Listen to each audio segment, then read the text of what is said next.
सभी मेरे छात्र छात्रानियों को प्यार भरा नमस्कार। आज हमने मध्यकालीन कविता में रैदास बानी नामक एक कविता के बारे में जानकारी प्राप्त करेंगे। आप लोग जानते हैं मध्यकाल यानी भक्तिकाल। हिंदी साहित्य के जो इतिहास को 4 भागों में हम लोग बांटते हैं। प्रथम आदिकाल, दूसरा मध्यकाल या भक्तिकाल, तीसरा रीतिकाल और चौथा जो है आधुनिक काल है। आप लोग जानते हैं आदिकाल का जो शताब्दी रहा 9वीं शताब्दी। कुछ लोग अपने अपने अभिमत को व्यक्त किए हैं। 10वीं शताब्दी से आदिकाल शुरू हुआ। 10वीं से लेकर 14वीं शताब्दी तक आदिकाल, 14वीं से लेकर 17वीं तक भक्तिकाल या मध्यकाल और 17 से लेकर 1900 तक रीतिकाल और 1900 से आज तक का जो है उसे आधुनिक काल कहेंगे। आदिकाल का जो साहित्य रहा वीर रस, वीरों का युद्धों का वर्णन। दूसरी जो है भक्तिकाल, भक्तिकाल का जो साहित्य रहा भक्ति प्रधान साहित्य। जैसे हम लोग कबीरदास, सूरदास, तुलसीदास, मीराबाई, रैदास, इस प्रकार के अनेक जो कविवरों के बारे में हम लोग भक्तिकाल में पढ़ते हैं। और तीसरा रहा रीतिकाल। रीतिकाल में श्रृंगार रस यानी नख से लेकर शिख तक का जो वर्णन हम लोग रीतिकाल में देखते हैं। और अंतिम में जो है आधुनिक काल है। आधुनिक काल गद्य काल कहेंगे उसे, यानी गद्य के रूप में हम लोग साहित्य को प्राप्त करते हैं। आदिकाल में वीर रस, मध्यकाल या भक्तिकाल में भक्ति रस, रीतिकाल में श्रृंगार रस और आधुनिक काल में हम लोग पद्य और गद्य के बारे में, ज़्यादातर गद्य के बारे में हम लोग पढ़ते हैं। इस प्रकार हिंदी साहित्य के जो इतिहास को 4 भागों में हम लोग पढ़ते हैं। अभी हमने आधुनिक काल के कविता को हमने पढ़ रहे थे, इसके बारे में संवाद किया। आधुनिक काल के जो कविताएं बहुत ही सरल रूप में, लेकिन मध्यकाल का जो कविता एक क्या है कठिनतम व्याकरण। यानी कहा जाता है कि मध्यकाल या भक्तिकाल के जो कविवर, कबीरदास के जैसे कविवर और सूरदास के जैसे कविवर, ये लोग अशिक्षित थे। उनके मुंह से जो निकले हैं दोहे के रूप में, चौपदी के रूप में हम लोग पढ़ते हैं। और सूरदास, सूर शब्द का अर्थ है अंधा। आप लोग पूछ सकते हैं सूर अंधा थे फिर कैसे लिखे हैं?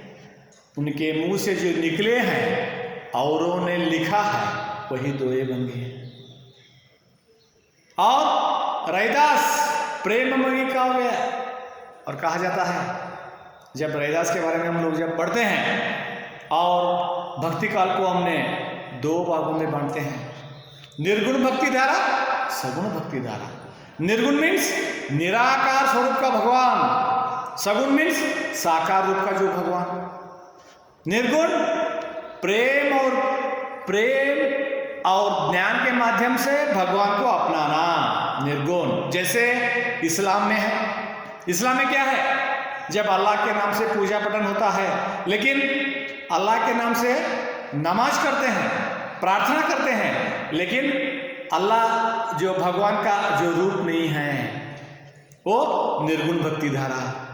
सगुण भक्ति धारा साकार रूप में भगवान, जैसे राम, कृष्ण, हनुमंत और शिव का जो रूप साकार रूप का भगवान है ना। रैदास प्रेममयी यानी और निर्गुण भक्ति धारा के जो कविवर है।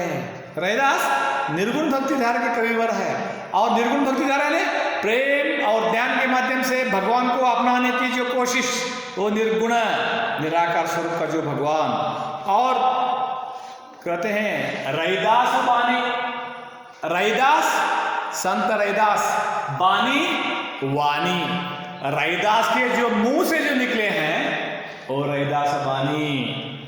बस यानी इस प्रकार आज हम लोग रैदास ने उस समय यानी भक्ति काल में किस प्रकार उन्होंने अपने जब अनुभव के साथ कुछ जो दोहों को लिखा है आज हम लोग पढ़ेंगे।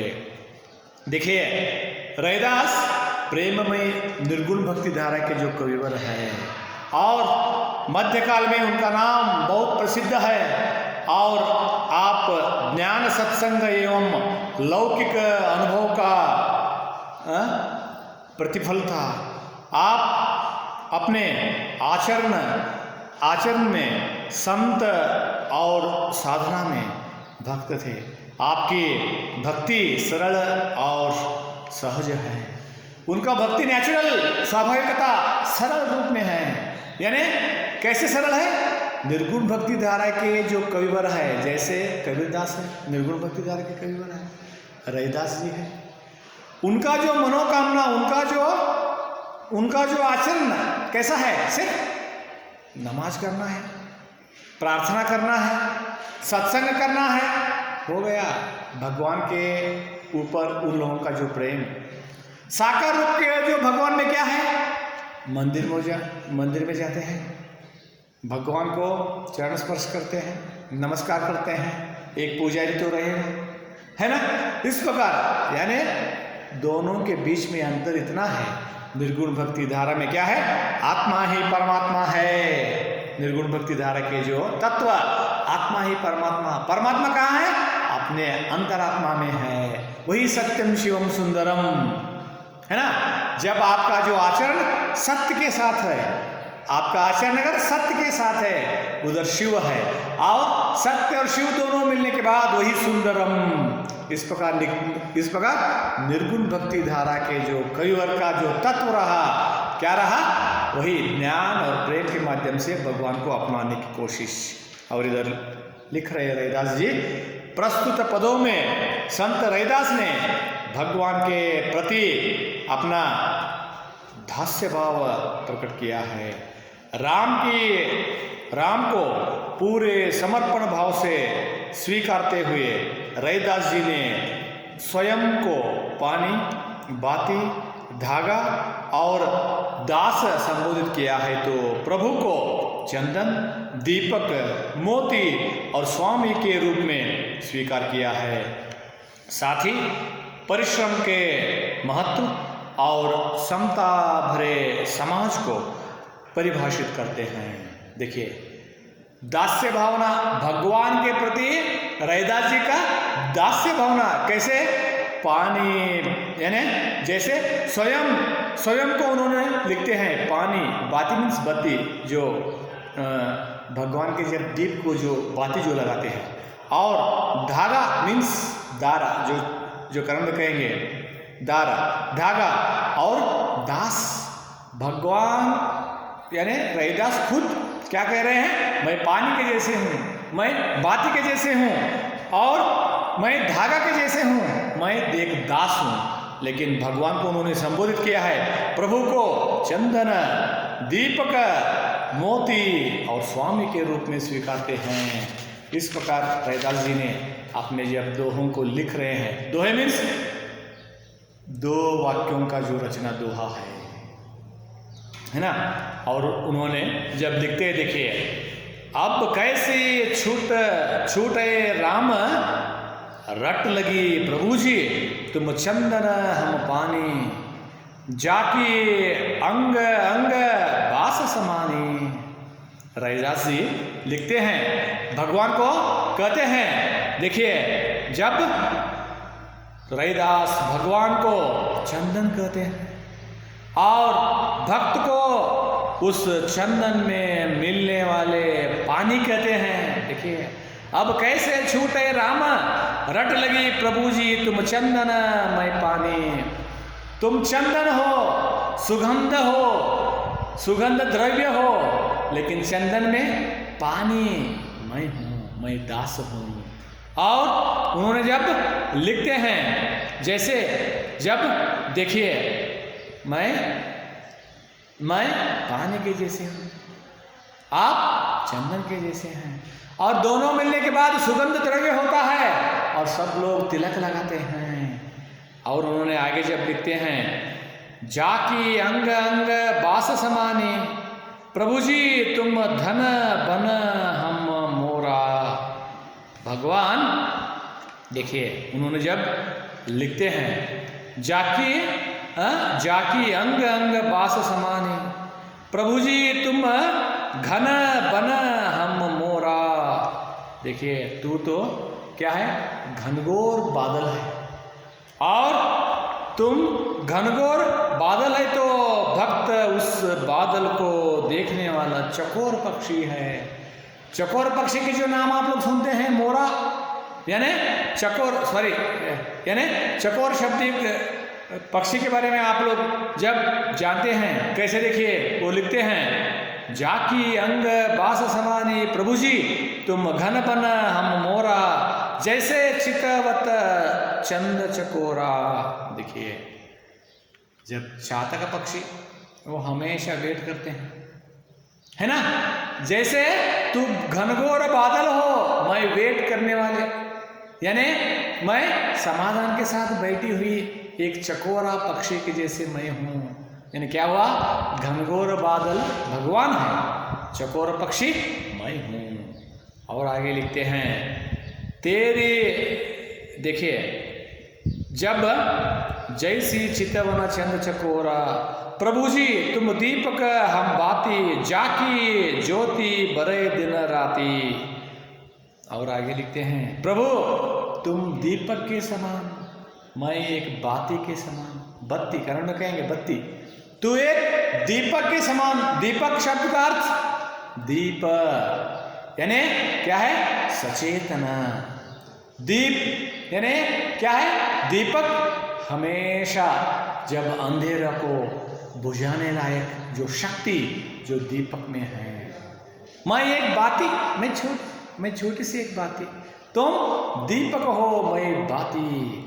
और देखिए, प्रभु जी तुम दीपक हम बाती, जाकी ज्योति बरे दिन राती। जब मेरा भी छोटा ही है, तू दीपक जैसे है, मैं बाती के जैसे, दोनों मिलकर हम लोग क्या करते हैं, जग को जगाते हैं। जग को जगाने लायक जो शक्ति हम में है, लेकिन तू बहुत श्रेष्ठ है। प्रभु जी तुम मोती हम धागा, जैसे सोने मिलत सुहागा। प्रभु जी तुम मोती, मोती शब्द का अर्थ स्वर्ण गोल्ड, मैं धागा। जब मोती को कहाँ, धागे में हम लोग फिरोते हैं, है ना, और तुम मोती हो, धागे के लिए वैल्यू नहीं है, लेकिन मोती के जैसी वैल्यू नहीं है। तू मोती है, मैं धागा। और प्रभु जी तुम मोती हम धागा, जैसे सोने मिलन सुहागा। धागा भी चाहिए, मोती के लिए धागा चाहिए। समाज में ऊंचे नीच, है ना, फर्स्ट क्लास थर्ड क्लास, ऊंचे नीच का जो मतलब नहीं है, सब लोग चाहिए, सभी समान है। इस प्रकार की जब आशा के साथ हम लोग अपना जब जीवन यापन करना चाहिए, तुम मोती मैं धागा। और जग को क्या करेंगे हम, जब जैसी सोने मिलत सुहागा। जब धागा, जब मोती और धागा मिलने से सबको हम लोग सुहागा करते हैं। और आगे जब लिखते हैं, प्रभु जी तुम स्वामी हम दासा, ऐसे भक्ति करे रहे दासा। देखिए कितना जो सुंदर अक्षर, कितना जो सुंदर दोहे। प्रभु जी तुम स्वामी मैं दासा, तुम भगवान हो, तुम स्वामी हो, तुम मास्टर हो, मैं शिष्य हूँ, उतना ही है। प्रभु जी तुम स्वामी मैं दासा, है ना, तुम स्वामी मैं दासा। तुम्हारे जब शिष्य क्या करता है, शिष्य गुरु का सेवा करता है। तुम स्वामी हो, मैं शिष्य हूँ। और जब ऐसे भक्ति करे रैदासा लिखते हैं, तुम स्वामी हो मैं शिष्य हूँ, मैं तेरा सेवा करूँगा। और ऐसी भक्ति कीजिए। गुरु और शिष्यों के बीच में जो संबंध कैसा होना चाहिए? अटूट संबंध, प्रेम संबंध और भगवान का संबंध। मैंने भगवान के साथ बात कर रहा हूं, इस प्रकार शिष्य का क्या होना चाहिए? शिष्य का जो संबंध होना चाहिए। अभी क्या हो रहा है आधुनिक युग में? टीचर्स और स्टूडेंट्स दोनों के बीच में बहुत अंतर, बहुत ही अंतर। यानी क्या हो रहा है? डिस्टेंस हो रहा है, संबंध टूट रहा है। सिर्फ टीचर्स डे के नाम से, शिक्षक दिनाचरण के नाम से मात्र शिष्य क्या करता है? शिक्षक को वंदन कर रहे हैं। ये बिल्कुल सही नहीं है। प्राचीन काल से देखिए, गुरुकुल के जो समय में किस प्रकार था गुरु का और शिष्य का जो संबंध कैसा था? अटूट संबंध, और दोनों पिता और पुत्र के जैसे था। आज टूट रहा है, ये बिल्कुल सही नहीं है। रैदास लिख रहे हैं, और तुम क्या हो? तुम स्वामी मैं सेवक, इस प्रकार का जो संबंध होना चाहिए। उस समय मात्र सरस्वती माता ज्ञानार्जन देती है। सरस्वती माता यानी क्या है? ज्ञान की जो देवता है, और उस समय मात्र ज्ञानार्जन हो जाएगा, नहीं तो नहीं हो जाएगा। वही जो लिख रहे हैं। और रैदासा आगे जब लिखते हैं, रैदासा श्रम करी खाइए, जो लो पर जब बसाया। है ना? देखिए, श्रम करके ही खाना खाना चाहिए। क्या हो रहा है आधुनिक युग में? हराम का पैसा, भ्रष्टाचार का पैसा, है ना, औरों का पैसा हम लोग खाने के लिए बैठे हैं। वो श्रम बिल्कुल सही नहीं है। परिश्रम के साथ, मेहनत के साथ, इज्जत के साथ कमाने के बाद हम लोग अन्न को स्वीकार करना चाहिए। हरामी का पैसा, चोरी का पैसा, भ्रष्टाचार का पैसा, वो पैसा नहीं है। श्रम, बिना श्रम के जो संपत्ति आता है वो क्या है? हराम के पैसे हैं। भगवान क्या नहीं करेंगे? तुम्हें माफ नहीं करेंगे। और इसीलिए श्रम करना ही चाहिए, यानी काम करना ही चाहिए। काम करके ही हम लोग अपने जीवन यापन करना चाहिए। हराम या भ्रष्टाचार का पैसा छूना भी नहीं चाहिए। इसीलिए लिखते हैं, देखिए रैदास, श्रम करी खाइए, जो लो पार बसाया। श्रम करके हम लोग जो कुछ भी संपत्ति इकट्ठा करते हैं वो संपत्ति शाश्वत हो जाता है। भ्रष्टाचार का पैसा भ्रष्टाचार के रूप में ही जाएगा। और आगे लिखते हैं, देखिए, नेक कमाए जब जट करई, कब हो निहपल जाय। यानी देखिए, और उन्होंने जब लिखते हैं कैसे? देखिए, जब नेक कमाए जल करई, कब हो न निहपल जाए। जैसे हम लोग क्या करते हैं? जब कमाते हैं पैसे, और कमाते हैं, कब हो निहपल जाए। जैसे ये पैसा कहाँ जाता है हमको मालूम भी नहीं होता। और इसलिए हमारा जो आचरण कैसे बढ़ जाता है? हमारा जो आचरण ऐसे बढ़ जाता है जैसे हम लोग ठीक तरह से हम लोग जब कमाते हैं वो पैसा इकट्ठा होता है। और लास्ट में जब लिखते हैं, जैसे रास यानी रैदास, ऐसा चाहो राज में, जहाँ मिले सबन को अन्न, छोटा बड़ो सब सम बसे, रैदासा रहे प्रसन्न। देखिए, उन्होंने जब लास्ट में जब उन्होंने लिखते हैं, लास्ट में उन्होंने जब लिखते हैं, जैसे ऐसा चाहो राज में, जहाँ मिले सबन को अन्न। राज्य आने, देश आने, प्रदेश आने, इस प्रकार आना है। किस प्रकार? इस प्रकार का जब राज्य होना चाहिए, उधर सब लोगों को अन्न मिलना चाहिए, उसे मात्र राज्य कहना है। और उधर छोटा बड़ा इस प्रकार का जो समस्या समाज में, मैं ऊंचे धर्म के, ऊंची जाति के, मैं नीची जाति के, इस प्रकार का जो असमानता नहीं रहना चाहिए। यानी उनका जो मनोकामना, उनका जो कल्पना, उनका जो माइंड किट जो कहेंगे, उनके मन में क्या है, रैदास जी लिखते हैं प्रदेश, राज्य, देश, स्थल उसे कहते हैं उस जो स्थल में, उस जो प्रदेश में, उस जो राज्य में, उस जो देश में सब प्रजा को अन्न मिलना चाहिए। वो स्थल को मात्र राज्य कहिए, देश कहिए, प्रदेश कहिए, स्थल कहिए। और उस जो राज्य में, देश में क्या होना चाहिए, सब लोग समानता के साथ रहना चाहिए। जब समानता नहीं है तो देश नहीं है, राज्य नहीं है, प्रदेश नहीं है। और इस प्रकार रैदास उस समय मात्र प्रसन्न होते हैं जब सभी जो प्रजा, सभी समानता के साथ और आनंद के साथ अगर अपने जब जीवन को बिता रहे हैं, वो राज्य, वो देश, वो प्रदेश है। इस प्रकार के अर्थ में उन्होंने लिखते हैं। और वही है, क्या है, रैदास वाणी, रैदास वाणी। और मैंने जो पहले ही कहा, रैदास निर्गुण भक्ति धारा के कवि है। उन्होंने अपने जब वाणी यानी वाणी, अमृत वाणी, उन्होंने इस प्रकार लिखते हैं। जैसे उन्होंने प्रथम जो पद्य में उन्होंने जब लिखते हैं, मैं पानी तुम चंदन के जैसे हो। और दूसरी यानी नेक्स्ट जो स्टांजा में उन्होंने जब लिखते हैं, तू घनघोर बादल हो, मैं चकोर पक्षी हूँ। और आगे जब लिखते हैं उन्होंने, आप भगवान तू दीपक, मैं धागा। इस प्रकार है उन्होंने कंपैरिजन, तुलनात्मक दृष्टिकोण से उन्होंने लिख रहे हैं। और आगे कहते हैं उन्होंने, तुम मोती मैं धागा, देखिए तुम मोती हो मैं धागा हूँ। और उन्होंने नेक्स्ट जो स्टांजा में उन्होंने जब लिखते हैं, तुम स्वामी मैं सेवक, देखिए कितना जो सरल भाव से, स्वाभाविकता के साथ उन्होंने लिख रहे हैं, तुम क्या हो, तुम स्वामी मैं सेवक।